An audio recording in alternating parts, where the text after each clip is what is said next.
నామానికే మహిమ కలుగును గాక. ఆమేన్. వాక్యం భాగంలోకి వెళ్దాం. దేవునికి స్వస్థపరచును గాక. ఆమేన్. ఎఫెసీయులకు రాసిన పత్రిక 5వ అధ్యాయము 1వ వచనం. కొత్త నిబంధన గ్రంథము ఎఫెసీయులకు రాసిన పత్రిక 5వ అధ్యాయము 1వ వచనం. కావున మీరు ప్రియులైన పిల్లల వలె దేవుని పోలి నడుచుకొనుడి. హల్లెలూయా. దేవునికి మహిమ కలుగును గాక. ఆమేన్. తలలో వచ్చినట్లయితే ప్రార్థించుకుందాం. మహాపరిశుద్ధుడైన మా తండ్రి, మీకు వందనాలు, స్తుతులు, స్తోత్రాలు చెల్లించుకుంటున్నాము. మీ జీవమైన నా తండ్రి, వాక్యంలో నా తండ్రి, మమ్మల్ని నా తండ్రి ఈ సమయంలో నిలబెట్టినందుకే నీకు వందనాలు. రాసిన పత్రిక 5వ అధ్యాయం 1వ వచనం ద్వారా నా తండ్రి నీవు మాట్లాడాలన్న మాటను ప్రభా స్పష్టంగా నీ బిడ్డలతో మాతో మాట్లాడమని ప్రార్థిస్తున్నాము. నీ ఆత్మ కార్యం ఇక్కడ జరుగును కాక ప్రభా. గొప్ప కార్యం, అద్భుత కార్యం, ఆశ్చర్య కార్యం జరిగించి మా అందరితో మాట్లాడి జీవింపజేయమని యేసు నామములో ప్రార్థిస్తున్నాం తండ్రి.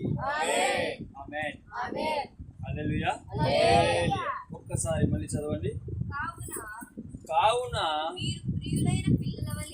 మీరు ప్రియులైన పిల్లల వలె దేవుని పోలి నడుచుకోండి. హల్లెలూయా. దేవునికే మహిమ కలుగును గాక. చూడండి, దేవుడు ఏం చెప్తున్నాడు అంటే మనం దేవుణ్ణి ఎలా పోలి నడుచుకోవాలంట? ప్రియులైన పిల్లల వలె దేవుని పోలి నడుచుకోవాలి. ప్రియులైన పిల్లలు అంటే ఎలా ఉంటారు చెప్పండి? హల్లెలూయా. చాలా మంది చిన్నపిల్లలు ఉంటారు, కానీ మన దెబ్బర మటుకు ప్రియురాలు. హల్లెలూయా. ఎందుకు చెప్పండి? వాళ్ళతో అంతా ఆప్యాయత లేదు.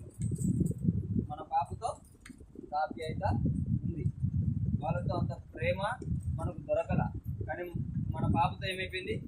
ఆ ప్రేమ దొరికింది. హల్లెలూయా. మనం ఏమి చేసినా సరే ఆ బిడ్డ మీద మనకి ఇష్టం కలుగుతుంది. హల్లెలూయా. ఆ బిడ్డ ఏం చేసినా సరే మనకు ఇష్టం కలుగుతుంది. హల్లెలూయా. చూడండి, ప్రియులైన పిల్లల గురించి నేను మాట్లాడుతున్నాను. ప్రియులైన పిల్లలు అంటే ఎలా ఉంటారు అంటే వాళ్ళు ఏం చేసినా కూడా దేవునికి నచ్చిన విధముగా చేస్తారు. హల్లెలూయా. వాళ్ళు ఏం చేసినా కూడా ఎలా చేస్తారు? దేవునికి నచ్చిన విధంగా. మన కళ్ళ ముందరే మన పాప ఎలా ఉంది? ఆటలు పాడుతుంది, మనం ఏదన్నా మాట్లాడితే అది మాట్లాడుతుంది, భాషలు మాట్లాడుతుంది. హల్లెలూయా. ప్రియులైన పిల్లలు ఎలా ఉంటారు అంటే దేవుని పోలి నడుచుకుంటారు. హల్లెలూయా. దేవునికి మహిమ కలుగును గాక. దేవునికి కూడా మనమందరము కూడా ప్రియులైన పిల్లల వలె ఉండాలని ఆయన ఆశిస్తున్నాడు. అందరి పిల్లలాగా కాదు, అందరిలాగా కాదు. హల్లెలూయా. ఇంట్లో 4 ఆడపిల్లలు ఉన్నారు. ప్రియులైన పిల్లడు పాప ఎవరు? చిన్న పాప ఉంటారు. ఏమంటుంది? చిన్న పాప ఉంటారు. అలాగనే 4 మగపిల్లలు ఉన్నారు. వాళ్ళల్లో ప్రియులైన పిల్లడు ఎవరు? చిన్నవారు. హల్లెలూయా. కొంత ముద్దులు ఆడుకుంటుంటారు, వాడికి అన్ని కొనిస్తుంటారు. వాడు ఏం అడిగినా కూడా వేయాలనిపిస్తూ ఉంటుంది. వాడు ఏం చేసినా సరే గమ్మున ఉన్నారనిపిస్తూ ఉంటుంది. హల్లెలూయా. ఎందుకు? ఆ తల్లిదండ్రులకు వాడు ప్రియమైన వాడు, ఆ తల్లిదండ్రులకు ఆమె ప్రియమైన ప్రియురాలు. హల్లెలూయా. దేవునికే మహిమ కలుగును గాక. చూడండి దేవుని బిడ్డలారా, మనము కూడా దేవునికి ప్రియమైన వారిలాగా ఉండి నడుచుకోవాలని దేవుడు మన నుంచి ఆశపడుతున్నాడు. హల్లెలూయా. దేవునికే మహిమ కలుగును గాక. లేఖనం ఏం చెప్తుంది? కావున మీరు ప్రియులైన పిల్లల వలె దేవుని పోలి నడుచుకొనుడి. మనం ప్రియమైన పిల్లల వలె తయారవ్వాలంటే మనము వాక్యం తెలుసుకుని ఉండాలి. మనకి ఏం తెలుసు ఉండాలా? వాక్యం తెలుసుకుని ఉండాలా. మనం ప్రియులైన పిల్లలుగా ఉండాలంటే వాళ్ళ ప్రేమను మనం తెలుసుకోవాలా. హల్లెలూయా. వాళ్ళు చెప్పినట్టు మనం వింటుండాలా, చేస్తుండాలా. ఏదైతే దేవుడు ఆయన లేఖనంలో రాసి ఉన్నాడో ఆ లేఖనం చెప్పినట్టు మనం ఏం చేస్తూ ఉండాలా, ప్రయాణిస్తూ ఉండాలా మన జీవితాన్ని. అప్పుడు మనము దేవునికి ఎలాంటి పిల్లలమవుతాం, ప్రియమైన పిల్లలమవుతాం. హల్లెలూయా. మన తల్లిదండ్రులకు మనం ప్రియమైన వారిగా ఎప్పుడు కనిపిస్తాము అంటే, వారు ఏ పని చెప్పినా సరే మనం చేసేవారిగా ఉంటే, వారు అరే నా దగ్గర ఇది లేదు అని చెప్పినప్పుడు అర్థం చేసుకునే పిల్లలు ఉంటే వాళ్ళు తల్లిదండ్రులకు ఎంతో ప్రియమైన వాళ్ళు. హల్లెలూయా. సతాయించే వాళ్ళు ప్రియమైన పిల్లలు కాదు. ఏదన్నా కొనిపించుకోకుంటే ఏడ్చే వాళ్ళు ప్రియమైన పిల్లలు కాదు. పట్టుబట్టి బలవంతంతో అమ్మ నాన్న దగ్గర నుంచి సంపాదించుకునే వాళ్ళు ప్రియమైన వాళ్ళు కాదు. అమ్మ నాన్నను అర్థం చేసుకుంటా, అరే మా అమ్మ నాన్న దగ్గర ఉంటే కొనిపిస్తారు, లేదంటే లేదు కదా, వారు నన్ను కన్న పేగే కదా, వాళ్ళు నన్ను బాగా చూసుకోలేకుండా ఉండలేరు కదా. ఈ విధంగా తల్లిదండ్రుల గురించి ఎవరైతే ఆలోచిస్తారో ఆ తల్లిదండ్రులకు వాళ్ళే ప్రియమైన వాళ్ళు. హల్లెలూయా. దేవునికే మహిమ కలుగును గాక. మనమందరము కూడా దేవుని మనసును అర్థం చేసుకోవాలి. అప్పుడే మనము దేవునికి ఎలా ఉంటాం, ప్రియమైన పిల్లల్లాగా దేవుని పోలి నడుచుకోగలగలుగుతాము. హల్లెలూయా. దేవునికే మహిమ కలుగును గాక. మనమందరం కూడా మనకు తెలియాల్సింది ఒకటి ఏంటంటే, మనం అందరిలాగా ఉండగలుగుతున్నాం కానీ దేవునికి ప్రియముగా తయారవ్వలేకపోతున్నాం. దేవుని బిడ్డలందరూ కూడా ప్రార్థన చేస్తారు, దేవుని బిడ్డలందరూ కూడా వాక్యం చదువుతారు, దాంతో ఏముంది. హల్లెలూయా. అందరూ చేస్తారు కానీ ఆయన చెయ్యమన్నప్పుడు నువ్వు ప్రార్థన చేస్తున్నావు, ఆయన మాట్లాడాలనుకున్నప్పుడు నువ్వు వాక్యం పట్టుకుంటున్నావా, ఆయన ఇది విడిచిపెట్టు అంటే అప్పుడు నువ్వు విడిచిపెట్టగలుగుతున్నావా. హల్లెలూయా. దేవునికి మహిమ కలుగును గాక. ఆయన చెప్పినప్పుడు చేస్తే అది ఒక క్రమము, అది ఒక క్రమము. అప్పుడు నీకు అర్థమవుతుంది ఆయన స్వరం ఏంది, అప్పుడు నీకు అర్థమవుతుంది ఆయన ప్రేమ ఏంది, అప్పుడు నీకు అర్థమవుతుంది ఆయన మన గురించి ఏం ఆలోచిస్తున్నారు. హల్లెలూయా. దేవునికి మహిమ కలుగును గాక.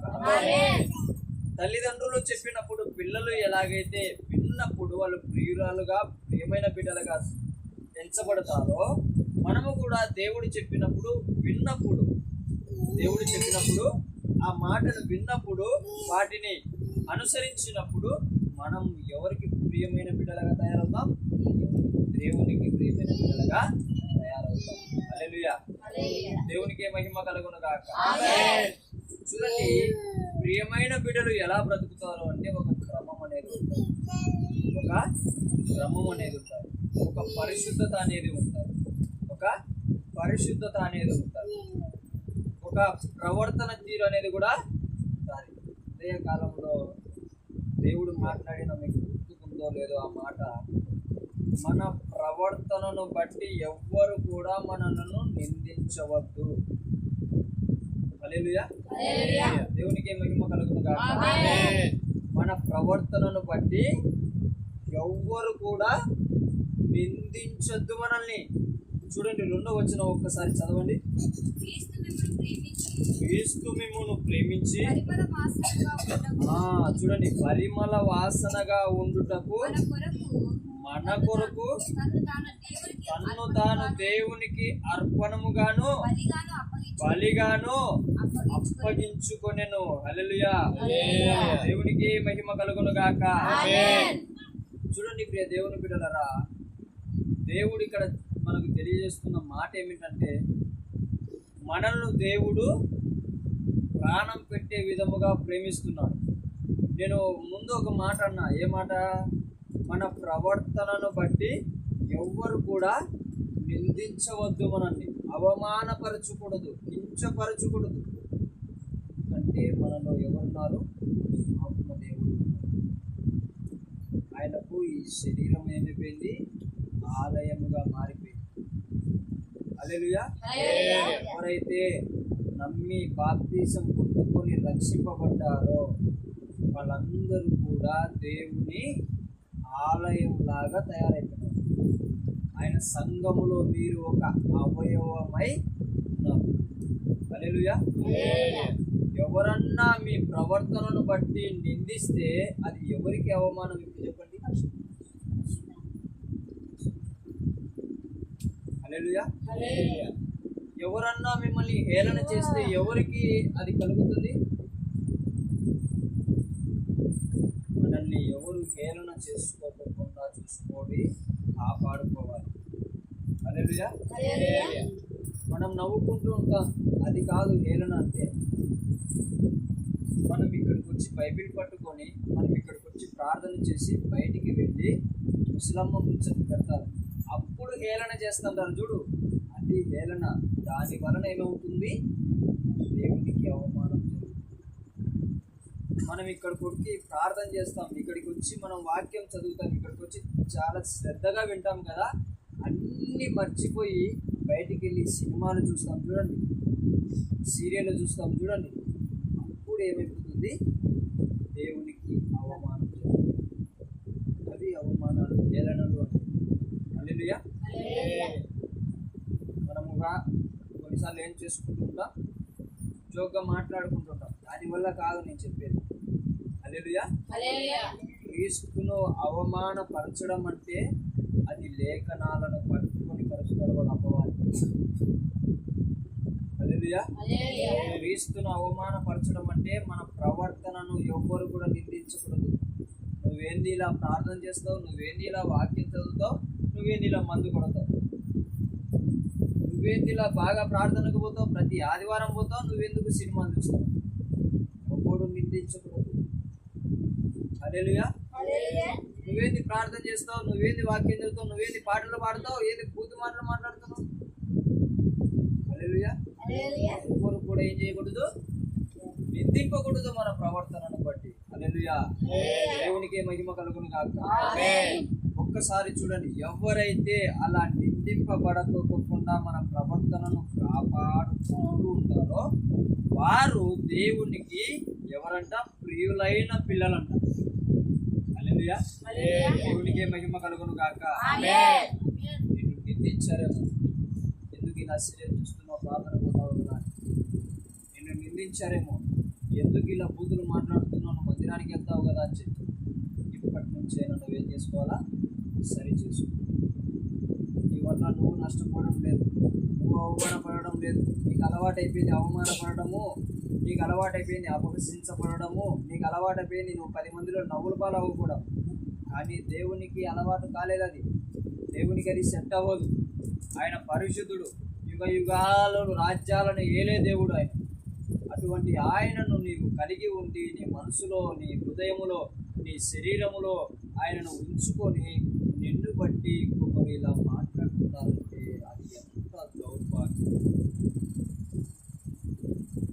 నీ గురించి నీ దగ్గరికి వచ్చి నీ కన్న కూతురు గురించి చెప్తారు కొంతమంది, ఇలాంటిది నీ కూతురు అని.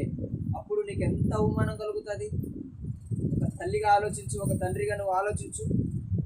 నీ కన్న కొడుకు కానీ నీ కన్న కూతురు కానీ ఏదన్నా చెడ్డ కార్యం చేసినప్పుడు పక్క వాళ్ళు వచ్చి ఏం చేస్తూ ఉంటారు? తల్లిదండ్రుల కాడికి వచ్చి నీ కూతురు ఇలాంటిది, నీ కొడుకు ఇలాంటోడు అన్నప్పుడు ఎంత అవమానం వస్తుంది. ఒక పక్క బిడ్డను, ఒక పక్క కొడుకుని ఏమనలేక, వచ్చి చెప్పిన వాళ్ళని ఏమనలేక, ఆ తల్లి కానీ ఆ తండ్రి కానీ మనసులో ఏమైపోతుంటాడు? మన పరలోకపు తండ్రి కూడా అంతే కదా. హల్లెలూయా. హల్లెలూయా. మనం ప్రియమైన పిల్లలలాగా ఆయన ఉండాలని కోరుకుంటూ ఉంటుంటే మనం బూతులు మాట్లాడితే అది పద్ధతేనా? మనం వెళ్ళి ఒక 5 నిమిషాలు సంతోషం ఇచ్చే సీరియల్లను చూస్తే అది సంతోషమేనా? లోకాన్ని చెడగొట్టే, యవనస్తులను చెడగొట్టే, చిన్న పిల్లలను చెడగొట్టే ఆ సినిమాలను చూస్తే ఏమన్నా సంతోషమా? ఎందుకు ఈ మాట అంటున్నానంటే నేను సినిమాలను చూసి చెడిపోయాను. వాడు పోయి మందు తాగుతాడు, నేను తాగితే తప్పే. వాడు పోయి మందు తాగితే 10 మందిని కొడతాడు సినిమాలలో తాగినోడు.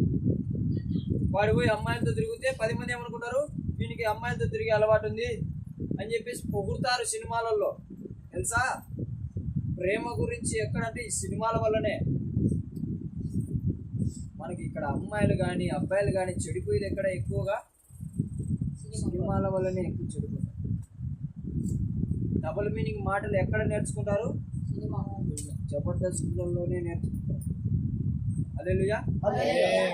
మనకు అవన్నీ కూడా అగదు. హల్లెలూయా. చూడండి, ఇవి నా మాటలు కాదు. అదే 4వ వచనం చూడండి.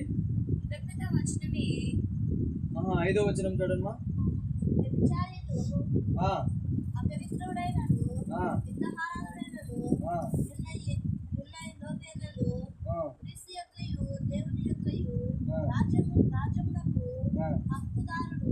చూడండి 4వ వచనం చూడండి. కృతజ్ఞతా వచనమే మీరు ఉచ్చరింపవలెను కానీ మీరు చదవండి, మళ్ళా చదువు. బాగా వినండమ్మా. బూతులైనను పోకిరి మాటలైనను సరసోక్తులైనను హల్లెలూయా. దేవునికి మహిమ కలుగును గాక. ఏం ఉచ్చరింపకూడదు? బూతు మాటలు ఉచ్చరింపకూడదు. ఏం ఉచ్చరింపకూడదు? పోకిరి మాటలు ఉచ్చరింపకూడదు. ఏం ఉచ్చరింపకూడదు? సరసోక్తులైనను. సరసోక్తులు అంటే మీకు తెలుసా? హల్లెలూయా. అత్త అల్లుడు సరసోలు పడుతుంటారు. కూతురు మాట్లాడుకుంటా డబుల్ మీనింగ్ మాట్లాడుకుంటా సరసోక్తులు సరసరపడాకని అంటుంటారు. హల్లెలూయా. వాటి వల్ల అప్పటికప్పటికి ఆనందం కలుగుతుంది, కానీ వాటి వల్ల తర్వాత నీకు శాపం తగులుతుంది. తెలుసా విషయం? వాటి వల్ల ఆనందమే కలుగుతుంది 5 నిమిషాలు, దాని తర్వాత మనకు శాపం కలుగుతుంది. ఎందుకంటే మన నోటిని దేవుడు వాడుతున్నాడు కాబట్టి ఆ నోటిని సరస్వతులతో మనం వ్యర్థముగా చేయడం వలన, బూతులతో వ్యర్థముగా మాట్లాడడం వలన ఇంకేమంటా పోకిరి మాటలు. పోకిరోడు అని ఎలా అంటారు? మన నోరు ఎలా ఉంటుంది? ఒక్కటి కూడా మంచి మాట రాదు. అన్ని పోకిరి చేసేలే, అన్ని పోకిరి మాటలు. హల్లెలూయా. ఇలాంటి మాటలు మాట్లాడటం వలన, ఇలాంటివి మనం చేయడం వలన మనము దేవునికి ప్రియులైన పిల్లలలాగా ఉండగలుగుతామా? హల్లెలూయా. ఎందుకు దేవుడు ఈ మాట మాట్లాడుతున్నాడో మీరు గమనించినట్లయితే మీకు బాగా అర్థమవ్వాలి. ఉచ్చిపాప గ్రామంలో ఇంతవరకు కూడా మందిరం లేదు. హల్లెలూయా. ఉచ్చిపాప గ్రామంలో ఇంత ప్రయాసపడి వచ్చి చేసే దైవ సేవకులు మీకే తెలియాలి. హల్లెలూయా. మీకే తెలియాలి, మేమైతే చూడలేదు. హల్లెలూయా. మేము గొప్పలం కాదు కానీ నేను చెప్పేది ఆయన ప్రణాళిక, ఆయన చిత్తం, ఆయన మిమ్మల్ని ఎంతగా ప్రేమిస్తున్నాడో చూడండి. హల్లెలూయా. ఒక చోట మీరు అందరు కళ్ళు మూసుకుంటే ₹1 బిల్ల నేను ఒక చోట పెడతా, కనుక్కుంటారా మీరు? కనుక్కోలేరు. కానీ నీవు నమ్ముతున్న దేవుడు ఎంత గొప్పడో తెలుసా? ఈ ఊర్లో మందిరము లేదు, ఈ ఊర్లో నిజమైన దేవుడు వెలిగింపబడలేదు, ఈ ఊర్లో ప్రేమ లేదు, ఈ ఊర్లో ఆశీర్వాదం లేదు, ఈ ఊర్లో నుంచి పరలోక రాజ్యానికి ఎవరు రావడం లేదు అని చెప్పి ఆయన గమనించాడు. అపవాదిగాడు దాపెట్టినా ఏం చేసినాడు? ఈ నశించిపోయే ఆత్మలను దేవుడు వెదకి పట్టుకున్నాడు. హల్లెలూయా. దేవునికి మహిమ కలుగును గాక. మనం కనబెడతామా? ₹1 దాపెడితే కళ్ళు మూసుకున్నప్పుడు కనిపెట్టిన దేవుడు ఎటువంటి దాన్నైనా చూసే దేవుడు, ఎక్కడ నశించిపోతున్నా పరిగెత్తుకుంటూ వచ్చి ప్రేమించి రక్షించే దేవుడు. హల్లెలూయా. దేవునికి మహిమ కలుగును గాక. మనకు దేవుడు మట్టుకు ప్రియమైన వాడిగా ఉన్నాడు, కానీ ఆయనకు మనము ప్రియమైన వారిగా లేము. అదే ఈ బాధ అంతా. హల్లెలూయా. ప్రార్థన చేస్తే సరిపోదు, వాక్యం చదివితే సరిపోదు, సువార్త చేస్తే సరిపోదు. హల్లెలూయా. ఇక్కడికి వచ్చి నిలబడి చెప్తే సరిపోదు. తల్లిదండ్రులను ప్రేమించాలి, మన ఊరిలో ఉన్న వారిని ప్రేమించాలి, అందరినీ అర్థం చేసుకునే మనసు ఉండాలా. హల్లెలూయా. బూతు మాటలు వదిలేయాలా, పోకిరి మాటలు వదిలేయాలా, సరసోక్తులైన మాటలు వదిలేయాలా. ఏం పట్టుకోవాలా చూడండి, 4వ వచనం, కృతజ్ఞత వచనమే మీరు ఉచ్చరింపవలెను. హల్లెలూయా. దేవునికే మహిమ కలుగును గాక. ఇతరుల దగ్గరికి వెళ్ళినప్పుడు బూతులు కాదు, పోకిరి మాటలు కాదు, సరసోక్తులు కాదు నువ్వు మాట్లాడాల్సి. కృతజ్ఞత వచనం మాట్లాడాలి. కృతజ్ఞత వచనం అంటే ఏంటో తెలుసా? నీకు దేవుడు చేసిన మేలును నువ్వు పలకడం. హల్లెలూయా. దేవుడి మందిరానికి ఇలా వెళ్ళాను, దేవుడి కార్యం చేశాడు. హల్లెలూయా. అర్థమయ్యేదానికి నేను చెప్తా చూడండి. నేను దేవుణ్ణి ప్రేమించిన, ఆయన నన్ను ప్రేమించి పట్టుకున్నాడు, మాట్లాడాడు. నా జీవితంలో మేలు ఏం చేశాడంటే, నేను క్షణం మాత్రము కూడా సిగరెట్లు తాగకపోకుండా ఉండలే. కానీ ఏం చేసినాడు? దాని తలంపే లేకుండా చేసినాడు, దాని ఆలోచన లేకుండా చేసినాడు. ఆలోచనకర్త అయిన దేవుడు ఆయన. హల్లెలూయా. దేవునికే మహిమ కలుగును గాక. ఇంటిలో నా సొంత, నా కన్న తల్లి రెంట్ కట్టే ఇంటిలో నేను ఒక అర్ధగంట కూడా ఉండలేను. నిజం ఇది, మీరు కనుక్కోండి. శ్రీరాముని కానీ లేదంటే అమ్మను కానీ అర్ధగంట ఉండలేను నేను. మీకు తంటాయి నా చెవులు ఏమని, మందు తాగు, ఫ్రెండ్స్తో తిరుగు, సిగరెట్ తాగు, ఆ శవాల మధ్యలోకి పోయి గంజాయి కొట్టు. హల్లెలూయా. ఇలాంటి వ్యక్తిని దేవుడు ఏం చేశాడు? అరే, మంచి మంచి మాటలు బోధించేదానికి ఎన్నుకున్నాడు. హల్లెలూయా. ఇలాంటి పాపిని దేవుడు ఏం చేశాడు? ఇంకొకరు చూసి నేర్చుకునే విధంగా తయారు చేసినాడు. హల్లెలూయా. దేవునికి మహిమ కలుగును గాక. ఇంత గొప్ప భాగ్యం ఎక్కడన్నా ఉంటుందా? ఈ లోకంలో నువ్వు ఏదైనా చిన్న తప్పు చేయి, నిన్ను ఇంత చేసి నిందిస్తాను. కానీ నేను ఇంత చేశా, కానీ ఇంతలా చూపించుకొని ఏం చేసినాడు? దాన్ని కూడా ఆయన రక్తంతో ఏం చెప్పినాడు? ఇక్కడ 2వ వచనంలో, క్రీస్తు నన్ను ప్రేమించి, చెప్పండి, క్రీస్తు నన్ను ప్రేమించని చెప్పండి. పరిమళ వాసనముగా ఉండుటకు మన కొరకు తన్ను తాను దేవునికి అర్పణముగాను బలిగాను అర్పించుకొనెను. అలాగుననే మీరు ప్రేమ కలిగి నడుచుకున్నాడు. హల్లెలూయా. క్రీస్తు ఏం చేసినాడు? పాపినని తెలిసి కూడా ఆయన మన కోసం తనకు తాను ఏం చేసినాడు? ఆయనకు అప్పగించుకున్నాడు. శాపంగా, మన శాపములు మోసి ఆయన శాపంగా మార్చబడ్డాడు. మన పాపములు మోసి ఆయన పాపిగా ఎంచబడ్డాడు. హల్లెలూయా. అందరూ కూడా ఏం చేసినారు? అందరూ కూడా, ఒకరైతే దయ్యం పట్టినోడు అంటారు, ఒకడైతే వీడు అవి తినడు ఇవి తినడు అది ఏం చేసి మాట్లాడతారు. హల్లెలూయా. వీడు విశ్రాంతి దినమును పాటించడం లేదని చెప్పి వ్యర్థంగా మాట్లాడుతుంటారు. హల్లెలూయా. యేసు క్రీస్తు ప్రభుల వారిని ఎన్ని మాటలు అన్నారో. హల్లెలూయా. దేవునికే మహిమ కలుగును గాక. ఏం పట్టించుకోలే ఆయన. అటువంటి ఏం పట్టించుకోకుండా డైరెక్ట్ ఆయన చిత్తం ఏంది అదే చేశారు. హల్లెలూయా. ఆ తండ్రి చిత్తం ఏదో మన కళ్ళ ఎదుట కనబడుతూ ఉండాలి, మన మనస్సులో మెదులుతూ ఉండాలి, మన హృదయములతో ఎప్పుడు వెలుగుతూ ఉండాలా. ఏది? ఆ తండ్రి చిత్తం. అప్పుడు నువ్వేమవుతావు? దేవునికి ప్రియమైన పిల్లవలే తయారవుతావు. ప్రియమైన పిల్లోడి వలె నువ్వు దేవునికి తయారవుతావు. హల్లెలూయా. దేవునికి మహిమ కలుగును గాక. నేనైతే మార్చబడుతున్న దేవుని కృపలో, ప్రియమైన పిల్లోడిగా తయారవుతున్న దేవుని కృపలో. నా సొంత శక్తి కాదు, నా సొంత జ్ఞానం కాదు, నా సొంత బలము కాదు, నా సొంత మంచితనం అయితే కాదు. దేవుని వాక్యం నన్ను ఖండిస్తుంది, ఖండించినప్పుడు సరిదిద్దుకోవడం జరుగుతుంది. దానివల్ల నేను ఏమవుతున్నా? ప్రియమైన పిల్లోడిగా తయారవుతున్నా. హల్లెలూయా. దేవునికే మహిమ కలుగును గాక.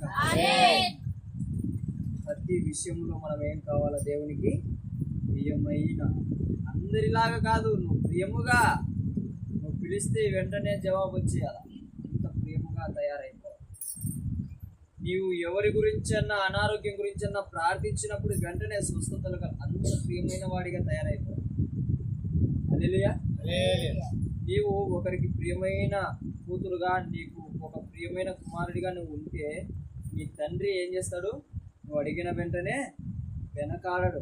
ఎందుకు? ప్రియమైన కుమార్తె, ప్రియమైన కుమారునివి కాబట్టి. హల్లెలూయా. మా పెద్దమ్మ ఉంది, ఇద్దరు ఎలా ఉన్నా సరే ఇద్దరిని బాగా ప్రేమిస్తారు, ప్రియమైన పిల్లలలాగా చూసుకుంటారు. ఒకరికి పెళ్లి కావాలంటే పెళ్లి చేసింది, ఒకరికి కారు కావాలంటే, ప్రియమైన పిల్లోళ్ళు ఏమడిగినా ఏమనిపిస్తుంది? ఎంతైనా సరే, ఏమైనా సరే సర్రని ఇయ్యాలనిపిస్తుంది. ఈ లోకంలో ఉంటున్న, కష్టార్జితాన్ని నమ్ముకొని ఉంటున్న మనుషులే ఇంత ప్రియముగా పిల్లలను ప్రేమిస్తే, తన రక్తం పెట్టి నిన్ను ప్రేమించాడు. హల్లెలూయా. తన మహిమను విడిచిపెట్టి నీ కోసం వచ్చాడు. హల్లెలూయా. నిత్యము దేవుని దూతల చేత ఏం చేస్తున్నాడు? పరిశుద్ధుడు, పరిశుద్ధుడు, పరిశుద్ధుడు, పరిశుద్ధుడు, పరిశుద్ధుడని గాన ప్రతిగానముల చేత అంత అందముగా స్తుతింపబడే దేవుడు నరరూపిగా పాపి కోసం వచ్చాడు. పాపి అయిన నా కోసం వచ్చాడనండి. హల్లెలూయా. దేవునికి మహిమ కలుగును గాక. ఎవరైతే ఇలా గుర్తించి దేవుని ప్రేమను తెలుసుకొని ఇతరులకు ప్రకటిస్తారో వాళ్ళందరూ ఎవరంట? దేవునికి ప్రియమైన పిల్లలు. హల్లెలూయా. మందిరానికి రావడం ఒక ఎత్తు అయితే, మందిరంలోకి వచ్చి ప్రార్థన చేయడం ఒక ఎత్తు అయితే, మందిరంలోకి వచ్చి వాక్యం వినడం ఒక ఎత్తు అయితే, ఈ ఇంటిలో ప్రార్థన చేయడం దేవునికి ఇష్టమైన పిల్లలు. నీ ఇంటిలో ఉపవాసం ఉండడము దేవునికి ఇష్టమైన పిల్లలు. నీ ఇంటిలో సరి అయిన నింద రాకోకుండా కాపాడుకోవడం సరి అయిన పద్ధతి. దేవునికి ప్రియమైన బిడ్డలంటే వాళ్ళు. మందిరంలో బాగుంటారు చాలా మంది, ఇంటికాడికి వచ్చిన తర్వాత ఎలా మారిపోతారో మారిపోతారు. హల్లెలూయా. మీ హృదయాలలోకి దూరి నేను చూడలేను, కానీ నా దేవుడు ఎలాంటో తెలుసా? హల్లెలూయా. ఆయన మనలో ఒక ఆత్మను పెట్టాడు. మనలో అది ఏం చేస్తుంది తెలుసా? మన అంతరంగమును శోధిస్తూ ఉంటుంది. మన అంతరంగమును ఏం చేస్తుంది? శోధిస్తూ ఉంటుంది. మీకు ఐడియా వచ్చేటట్టు చెప్పమంటారా? మీరు అందరిలో ఉన్నప్పుడు ఏదో ఒకటి మాట్లాడేస్తూ ఉంటారు. ఇది దేవుని పిల్లలకి ఇది బాగా క్లారిటీ తొందరగా అర్థం. కానీ ఒంటరిగా ఉన్నప్పుడు ప్రార్థన చేసుకుంటూ ఉంటావు. నీకు అప్పుడు నీ పాపాలు గుర్తుకొస్తూ ఉంటాయి. వాడిని తిట్టడం కానీ, వాడిని కొట్టడం కానీ, వాడిని ఈ మాట అనడం కానీ, వాడిని ఆ మాట అనడం కానీ, అవన్నీ గుర్తుకొస్తుంటాయి. అవి ఎలా గుర్తుకొస్తున్నాయి? నీ ఆత్మ ఏం చేస్తుంది? నీ అంతరంగాన్ని శోధిస్తూ దేవుని చెంత ఒప్పుకోవాలని చేస్తుంది. హల్లెలూయా. దేవునికే మహిమ కలుగును గాక. ఒకప్పుడు ప్రార్థించాను, వెంటనే మోకరించిన వెంటనే ఒకప్పుడు నాకు ఏమొచ్చేదంటే, ఆడ బూతు మాట్లాడాను. బూతు మాట అయితే నేను ఏ రోజు దేవుడు మాట్లాడినాడో సర్రని ఆ రోజు నేను అప్పుడే బూతు మాటలను బట్టే నేను దేవుడు నన్ను నింపాడని కనుక్కున్నాను. నా నోరు ఒక మాట అంటే ఆడపిల్ల కానీ మగపిల్లోడు కానీ అమ్మ అక్కన వచ్చేది బూతు మాటలు. కానీ దేవుడు ఎప్పుడు మాట్లాడినాడో ఆ బూతు మాట రాలే. నేను నిజం చెప్తున్నా, ఆ రోజు నుంచి ఇంతవరకు కూడా. హల్లెలూయా. దేవుడికి మహిమ కలుగును కాక. ఆ విధంగా దేవుడు కాపాడాడు. కానీ ఎప్పుడైతే ఏదైనా పొరపాట్లు జరుగుతున్నాయి కదా కొత్తలో, అలా పొరపాటు ప్రతిదీ కూడా మోకరించిన వెంటనే సన్నని గుర్తుకొచ్చాయి నాకు. అంతవరకు పొద్దునాంచి రాత్రి వరకు తిరిగిందా కదా, ఏం పెద్ద తప్పే చేయలేదు అనిపిస్తుంది అది. కానీ మోకరించిన వెంటనే ఏం చేస్తుంది ఆత్మ? అంతరంగమును శోధించి నేర్పుతుంది. నువ్వేం చేశావో అన్నీ చెప్తుంది. అప్పుడు నేనేం చేశాను తెలుసా? అవును ప్రభా, చేశాను కదా. ఒక్కొక్క కొంటే అది నిలబడిపోయి నన్ను ఏళ్తుంది కదా, నన్ను అది పరిపాలిస్తుంది కదా. పాపం మనలో పరిపక్వమై పాపమును ఏం చేస్తుంది? కంటాదంట. హల్లెలూయా. అలా కనుక్కోకుండా ఉండాలంటే నేనేం చేయాలా? ఆ అంతరంగమును శోధిస్తుంది కదా, ఆ ఆత్మ చెప్పిన మాట నిజమని ఆయన దగ్గర వదిలేస్తే గనక ఏమవుతుంది? నాకు ఆ పాపం నుంచి విడుదల దొరికి దేవుని ఆత్మ ద్వారా స్వతంత్రం దొరుకుతుంది. హల్లెలూయా. అప్పుడు మనం ఏమైపోతాం? దేవునికి ప్రియమైన బిడ్డలుగా తయారవుతాం. హల్లెలూయా. ప్రతిరోజు ఓన్లీ ప్రార్థన చేయడమే కాదు, నీ అంతరంగం శోధిస్తున్నప్పుడు దానిని ఒప్పుకో ఉండేవాడే నిజమైన ప్రియమైన బిడ్డలు. హల్లెలూయా. దేవునికి మహిమ కలుగును గాక. ఇలాంటి వాళ్ళంటే చాలా ఇష్టం అండి.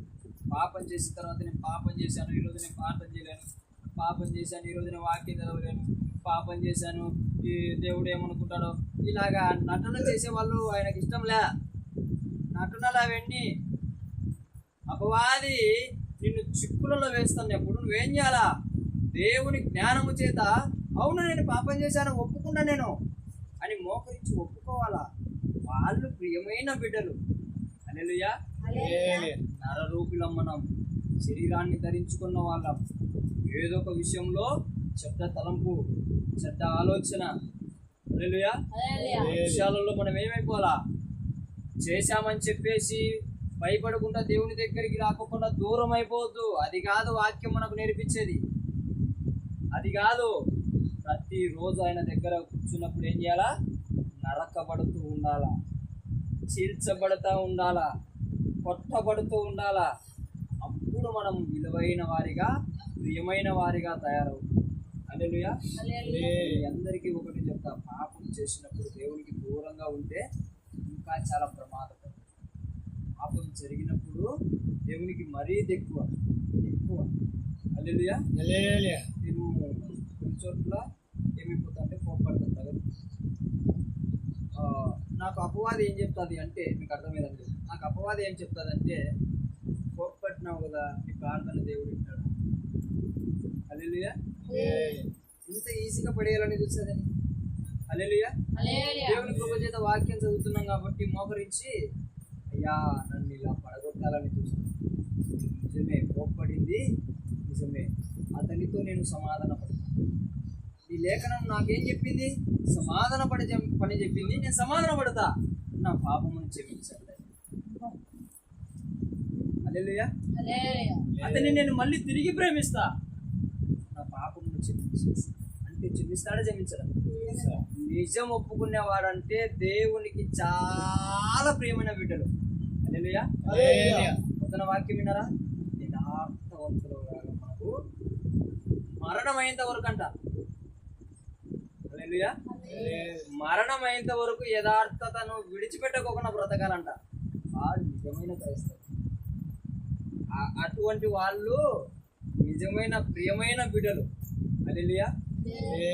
2 రోజులు కాదు, ఆదివారం 1 రోజు కాదు, శుక్రవారం ఉపవాస ప్రార్థన కాదు, కొండ మీద ప్రార్థన మాత్రమే కాదు, ప్రతి సెకండ్, ప్రతి నిమిషం, ప్రతి గంట పరిశీలించబడుతూ, శోధించబడుతూ, సరిచేసుకుంటూ, ఎల్లప్పుడూ దేవునితో మనం కరెక్ట్గా ఉన్నామని మనం పరీక్షించుకుంటూ ఈ ఆలోచనలో గడపడం ద్వారా దేవుని ఆలోచనలోకి వెళ్ళిపోయి దేవుని చిత్తం నెరవేర్చే బిడ్డలుగా తయారవుతే అప్పుడు మనము దేవునికి ప్రియమైన దేవునికి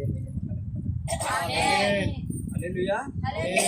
వ్యర్థంగా ఆలోచిస్తుంటాం కదా, అవి ఆలోచించే బదులు నేను కరెక్ట్గా ఉన్నానా, వాక్యానికి లేఖనానికి సరిపోయే విధముగా తయారవుతున్నానా అని ఈ ఆలోచనల్లో మునిగిపోతే గనక మనం దేవుని ఆలోచనలో పడిపోతాం. ఆ దేవుని ఆలోచనలో మనం పడడం ద్వారా దేవుని చిత్తం దేవుడు మన ద్వారా జరిగిస్తాడు. దేవుని చిత్తం ఎవరి ద్వారా అయితే జరుగుతాదో వాళ్ళందరూ కూడా దేవునికి ప్రియమైన పిల్లలు. హల్లెలూయా. చప్పట్లు కొట్టి దేవుని నామాన్ని హల్లెలూయా. దేవునికి మహిమ కలుగును గాక. ఎంత స్పష్టంగా దేవుడు మనతో మాట్లాడుతున్నాడు, ఎంత అర్థమయ్యే విధంగా మనం మాట్లాడుతున్నాం. హల్లెలూయా. ఏదైనా లేఖనం మనకు అర్థమైనప్పుడు మనం స్తుతించాలి. స్తుతిస్తే ఏమైపోతాడు? సాతాను పారిపోతాడు, పెట్టులు పెట్టుకుంటాడు వాడు. నువ్వు కనుక చప్పట్లు కొడటం ద్వారా, నువ్వు కనుక దేవుని హల్లెలూయా అని చెప్పి దేవుని స్తుతించడం ద్వారా ఏదో అర్థమైంది, నా రాజ్యాన్ని కూల్చివేస్తాడని భయపడతాడు. అలా భయపెట్టే వారిగా మనం ఉండాలి. ఇక్కడనే కాదు, ఎక్కడైనా సరే ఎవరన్నా ఏదన్నా వాక్యం చెప్తున్నప్పుడు నీకు ఏదైతే అర్థమైందో పక్క వారి గురించి నీకు అనవసరం. వాళ్ళు మొబ్బోళ్ళు, పక్కలోళ్ళు మొబ్బోళ్ళు, వాళ్ళు చీకట్లో ఉన్నవాళ్ళు, వాళ్ళు నిద్రపోయే వాళ్ళు. హల్లెలూయా. అని దేవుడు నీకు ఒకటి అర్థం చేపించినప్పుడు నువ్వేం చేయాలా? దేవుడిని హల్లెలూయా అని స్తుతించడం కానీ, చప్పట్లు కొట్టి దేవుణ్ణి స్తుతించడం కానీ చేసినావంటే నీవంటే వణుకుతాది. ఎవరు? సాతాను. నిన్ను శోధించాలంటే ఈ దేవుని మాటలు సరిగ్గా అర్థమవుతాయి, వదిలిపో, నేను కాల్చబడతా, నన్ను దేవుడు ఉండనీయడు. హల్లెలూయా. మానంగా మనసంగా నేను ఉండా, ఇప్పుడు ఆ రీతిలోనే ఉంటా అని అనుకుంటాడు వాడు. హల్లెలూయా. ఎప్పుడైతే దయ్యాలు పట్టినోడు యేసు ప్రభుకి ఎదురైనాడో దయ్యాలు మాట్లాడుతున్నాయి, నాతో నీకేం పని అయ్యా, దేవుని కుమారుడా నాతో నీకేం పని, మమ్మల్ని వెళ్ళగొట్టకండి. హల్లెలూయా. మమ్మల్ని వెళ్ళగొట్టకండి అని చెప్పేసి అన్నాడు. కానీ దేవుని చేతిలో పడితే వెళ్ళిపోవాల్సిందే. హల్లెలూయా. ఎవరైతే దేవుని సన్నిధిలో స్తుతిస్తారో వాళ్ళ దగ్గర నుంచి అపవాది పారిపోవాల్సిందే, వెళ్ళిపోవాల్సిందే. ఎవరైతే దేవుని స్తుతిస్తూ ఉంటారో వాళ్ళను పట్టి పీడియాల్సిన దానికి హక్కు ఉండదు. అందుకే మనం ఏం తీసుకున్నాలా? హల్లెలూయా. హల్లెలూయా. చాలా చక్కగా ఏం చేస్తూ ఉండాలా? వాక్యం లేఖనం ప్రకారం నడవకోకుండా ఎక్కడో. హల్లెలూయా. ఎవరు ప్రియమైన దేవునికి పిల్లలు అంటే లేఖనం నడుస్తూ ఉంటారు. వాక్యం చెప్పేటప్పుడు ఆ లేఖనాన్ని పట్టుకుంటా నడుచుకుంటా వెళ్తా ఉండాల. వాళ్ళు దేవునికి ప్రియమైన పిల్లలు. లేఖనము కిలోమీటర్ దాటిన తర్వాత ఈ లేఖనం వింటున్న ఈ భక్తునికి ఏమొస్తుంది? నిద్ర వస్తుంది. హల్లెలూయా. లేఖనం 2 కిలోమీటర్లు పోయిన తర్వాత ఈ భక్తునికి ఏమొస్తుంది? అవి ఇవి నొప్పులు కలుగుతాయి. అప్పుడు ఏమైపోతుంది? ఆమెను పలకరించాం, ఈమెను పలకరించాము, ఆడికి పోతాది. ముందు వినేది దొంగలిచ్చేటాడు వాడిగా, ఇప్పుడు వినబోయేది కూడా దొంగలిస్తాం. హల్లెలూయా. హల్లెలూయా. మనం గంట సేపు కష్టపడితే, హల్లెలూయా, ప్రొద్దుటూరు నుంచి ఈడికి వచ్చి కష్టపడితే వాడు ఒక్క నిమిషంలో లేఖనాలను దొంగలిస్తున్నాడు, ఒక సెకండ్లో లేఖనాలను దొంగలిస్తున్నాడు. అలా దొంగలించకూడదంటే నువ్వేం చేయాలా? మెలకువ కలిగి దేవునికి చప్పట్లు కొడుతూ దేవుని స్తుతించాలా, దేవునికి హల్లెలూయా చెప్తూ దేవుని స్తుతించాలా. నీకు అర్థమైనది అప్పుడు నువ్వేం చేస్తున్నట్టు. ఎందుకు పాస్టర్లు త్వరగా ముగిస్తారో తెలుసా? వాళ్ళు చెప్తున్నప్పుడు మీకు అర్థం కాలేదని మాకు ఎలా అర్థమైపోతుంది అంటే మీరు హల్లెలూయా చెప్పారు, మిత్రమా అప్పుడు ఏమవుతుంది? వీళ్ళకి ఏం అర్థం అవ్వడం లే, లోపల నిద్రపోతున్నారు, కళ్ళు ఒక్కటి చూసుకుంటున్నారు అని మాకు క్లారిటీగా అర్థమైపోతుంది. మేము గుడ్డలం కాదు ఉండేది, అన్ని అర్థమైందంటే ఏం చేస్తున్నాము? చెప్తా ఉంటాం. ఎందుకు? ఆ పథకాలు పోవాలా ప్రభు అని ప్రార్థన చేసుకుంటూ ఉంటాం. అమాయకంగా ఏం తెలియనట్టు చేసుకుంటా ఉంటాం. అదే అన్ని తెలుస్తున్నాయి. ప్రతి మనిషిని అక్కడ ఉండే వ్యక్తులు ఇక్కడ ఉండే వ్యక్తులు ఏం చేస్తున్నారు? ఈడ ఆయన అగ్గి మండుతుంటారు కదా, ఆ అగ్గి మండేటప్పుడు ఎవరెవరు వింటున్నారా, ఎవరెవరు లోపల ఎక్కడెక్కడికి వెళ్ళారో అన్ని క్లారిటీగా అర్థం. అయినా కూడా ఏం చేస్తూ ఉండాలా? లేఖనాన్ని నడిపిస్తూ ఉండాలా. అయిపోయింది అని పోవద్దు. ఎందుకంటే మనం బలహీనులం, కొత్తగా దేవునిలోకి వచ్చాం. అదే 5 సంవత్సరాల తర్వాత 10 సంవత్సరాల తర్వాత కనుక మనం నిద్రపోయినారంటే చంపకేసి చెల్లని కూడా కొట్టచ్చు, తెలుసా? హల్లెలూయా. ఎందుకు? 5-10 సంవత్సరాలు అవుతుంది, నీకు తెలివి లేదా? దేవుడు అంటే భయము లేదా? లేఖనాలంటే భయము లేదా నీకు? హల్లెలూయా. 5-10 సంవత్సరాలకు నీ జీవితంలో దేవుడు కొన్ని కోట్ల ఆస్తి కూర్చోబెట్టింటాడు ఆశీర్వాదాల చేత. ఎన్నో మేలులు చేసింటాడు 5-10 సంవత్సరాల తర్వాత. నిజమా అబద్ధమా? అన్ని ఇచ్చిన దేవునికి నువ్వు లోబడకుండా నిద్రపోతే కొట్టచ్చా కొట్టచ్చా? మీరే చెప్తారు, నేను చెప్తాను. హల్లెలూయా. దేవునికే మహిమ కలుగును గాక. 5 సంవత్సరాల తర్వాత అలాగ ఉండకూడదు అంటే ఇప్పటి నుంచి మనం ఏమవుతాం? తయారవుతాం. ఎలా తయారవుదాం? దేవునికి ప్రియమైన బిడ్డల్లాగా. హల్లెలూయా. దేవునికే మహిమ కలుగును గాక. ఎవరి దగ్గరికన్నా వెళ్ళినప్పుడు మనము లోతు మాటలు కాదు, పోకిరి మాటలు కాదు, సరసొత్తులు కాదు, కృతజ్ఞత వచనం మాట్లాడు. దేవుడు నీకేం చేశాడో మాట్లాడదాం. హల్లెలూయా. దేవుడు అండి వాళ్ళకి అన్నీ చేస్తున్నాడండి, మాకేం చేయలేదండి. ఈ మాట నేను చేస్తాడన్నా, నేను నీకేం చేయలేదు కదమ్మా, మేమేం చేయలేములేమ్మా అని దేవుడు కూడా పక్కకు తప్పుకుంటాడు. అప్పుడు నీ జీవితం ఏంది? దేవుడు నన్ను దూరం అయిపోయినాం మనం. హల్లెలూయా. నీవు నీతిగా బ్రతికితే ఆయన చేయడా? హల్లెలూయా. నీవు ప్రియమైన వాడిగా ఉంటే ఆయన ఇష్టపడడా? చెయ్యడా? నువ్వు ప్రియురాలిగా ఉండకోకుండా, నువ్వు ప్రియమైన వాడిగా బ్రతకకోకుండా నాకు అన్ని కావాలనుకుంటే అది పద్ధతేనా? అది ఏమన్నా న్యాయమేనా? అది ఏమన్నా యథార్థతేనా? దాంట్లో నీతి ఉందా? హల్లెలూయా. దేవునికి మహిమ కలుగును గాక. ఎక్కడ నీతి ఉంటుందంటే దేవుని బిడ్డలు లేఖనానుసారం పరమైన నడిచి, నువ్వు ఏదన్నా యోబులాగా దేవుడు నన్ను శిక్షించాడని యోబు అంటాడు. అవును, దేవుడే ఆయనను అప్పగించాడు కాబట్టి ఆ మాట అనడంలో నీతి ఉంది, ఆ మాట అనడంలో యథార్థత ఉంది.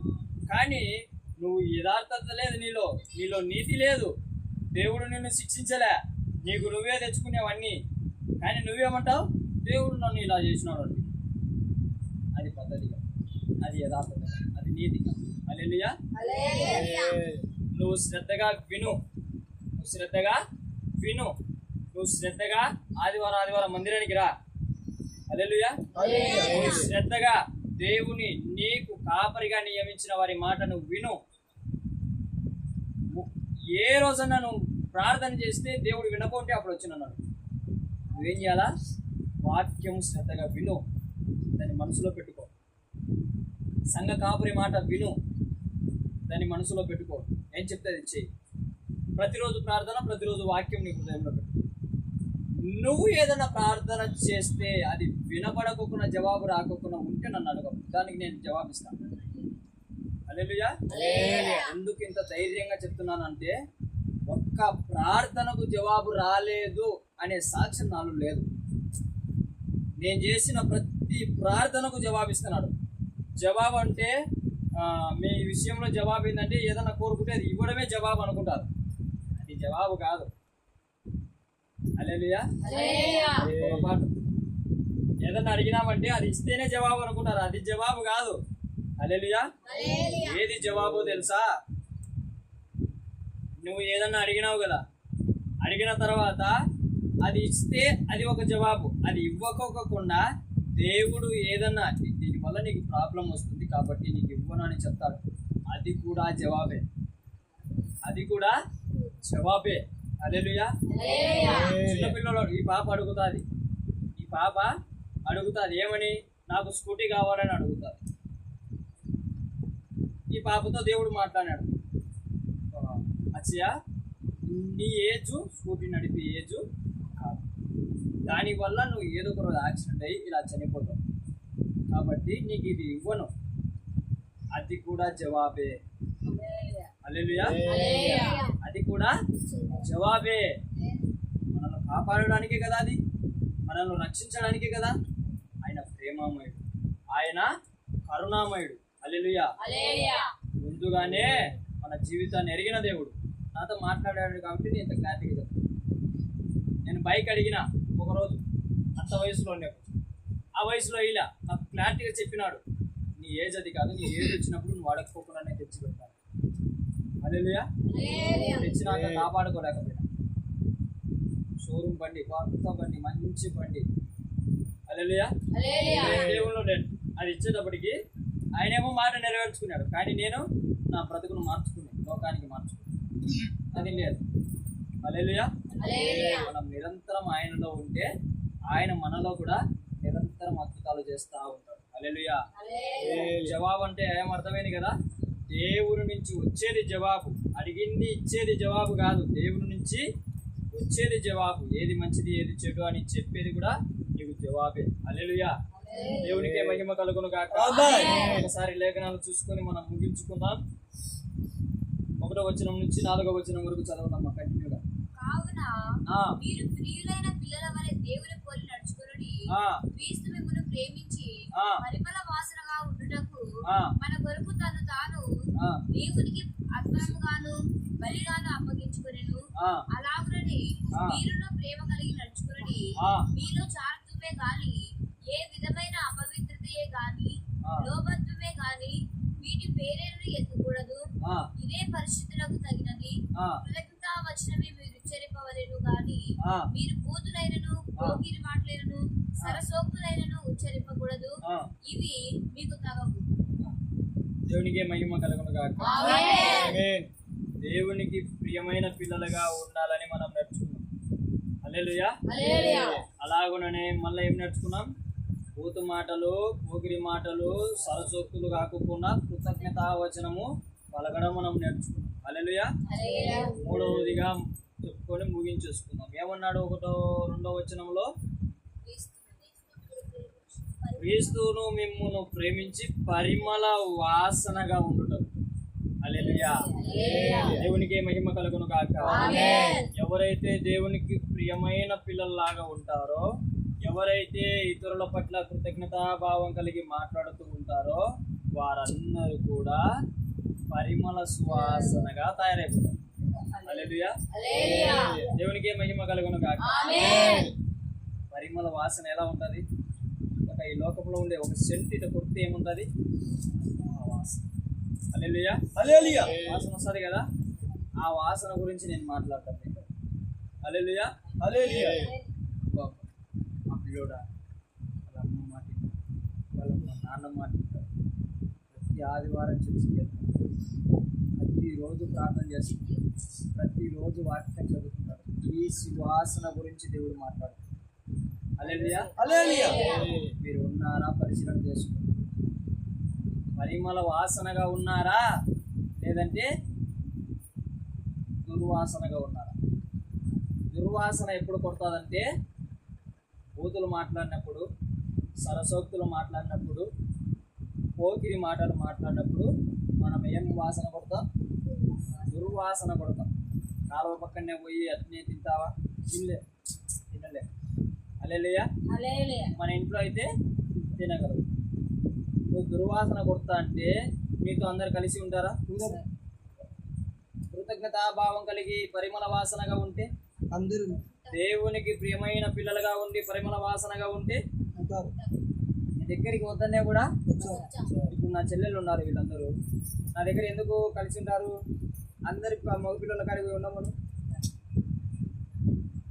వీళ్ళను. హల్లెలూయా. ఎలా ఉంటారు? మన దగ్గర దేవుని పరిమళ వాసన ఉంది కాబట్టి వీరిలో తప్పుడు ఆలోచనలు ఉండవు అనే భావము ఏం చేసినాడు? దేవుడు నాటాడు కాబట్టి పిల్లలు ఏం చేస్తున్నారు? మంచిగా కలిసిమెలిసి ఉంటున్నారు. అదే మనం దుర్వాసన కొడుతుంటే రమ్మను, నాతో మాట్లాడమను. నేను ఒక్కొక్కటిలాగా ఉంటే ఆ దెబోరా కూడా నా దగ్గరికి రాదు. ఇంత బొచ్చు పెట్టుకొని, ఈ ప్యాంట్ కట్ చేసుకొని, సొక్క వీడి వరకు 3 గుడ్డీలు ఇప్పి ఇట్లా ఎలిక్ చేసుకొని, ఏం బాడీ ఉండదు పెద్ద, నీ అంకలే ఆయన కూడా బిల్డప్ ఒకప్పుడు. హల్లెలూయా. చూడడానికి ఏమో కట్టినే, కానీ బిల్డప్ ఎక్కువ. అదే దేవునికి మహిమ కలుగును గాక. కానీ ఇప్పుడు ఎందుకు దేవుని బిడ్డలందరూ కూడా ఇలాగా మంచిగా ఉన్నారు అంటే కలిసి మన దగ్గర ఏముంది? దేవునికి ప్రియమైన పిల్లలుగా ఉండటం వలన, కృతజ్ఞతా భావం కలిగి ఉండడం వలన మనము పరిమళ వాసనముగా అందరికీ దేవుడు వెదజల్లుతా ఉన్నాడు. దేవునికి మహిమ కలుగు. మన గురించి కూడా పరిమళ వాసన అందరికి కూడా వ్యాపింపజేయును గాక. మన పుచ్చు పాపకు ఇక్కడ ఎవరైతే చుట్టుకుని ఉన్నారో, ఇక్కడైతే ఎవరైతే కూడుకొని ఉంటున్నారో వాళ్ళందరి ద్వారా దేవుడు మన ఊరికి పరిమళ వాసన ఇచ్చును గాక. ఆమేన్. దేవునికి మహిమ కలుగును గాక. మనమందరము కృతజ్ఞత మాటలు మాట్లాడును గాక.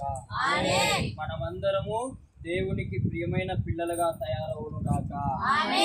దేవుడు మిమ్మల్ని దీవించును గాక. స్వాగతించుకుందాం, ప్రార్థన చేద్దాం. దేవుడి వాక్యాన్ని దీవించును గాక. అందరికీ వందనాలు. మోకరిద్దాం, ప్రార్థన చేసుకుందాం.